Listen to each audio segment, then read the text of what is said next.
When you're setting up your home studio, you don't need to spend a huge amount of money at first. The really basic things you need are a computer or a laptop, some kind of sound card, audio interface, which could be quite cheap, could cost anything as little as like £50–60, and then a microphone if you need to use a microphone, or a pair of monitors, or a pair of headphones. And you can buy a lot of things secondhand if you just have a search online. So there's a shop called Toman, which I use. They're really amazing. They have a range of stuff there, but also go into shops as well, because you can actually see things out, try them out. There's a lot in London that I like to go to. Invest in hi-fi cables.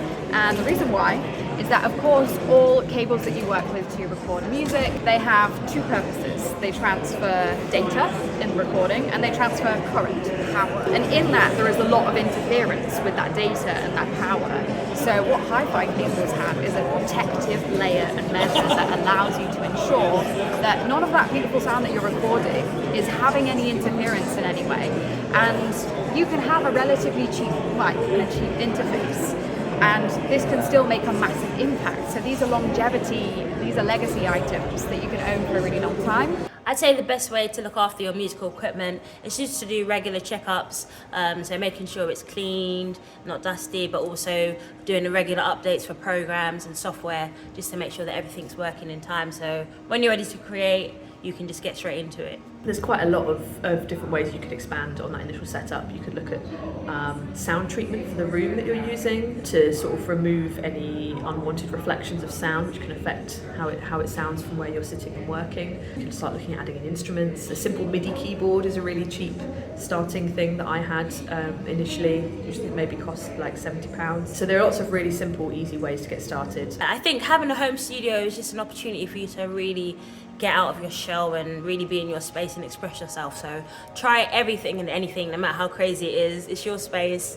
and it's your creativity and your expression, so enjoy it. When you're at home, you have complete control of who is in your space. Usually when I'm doing vocals, I choose for that just to be me. But when I am working in a professional studio, you have to navigate a whole nother personality, which is usually male. I value the ability to be able to really delve into my creativity, and I have found, I think probably all times bar none, I have found that really challenging in professional studios, because it just adds this whole layer of expectation and performativity that's about pleasing someone else. For me, a massive pro of having a home studio setup is agency.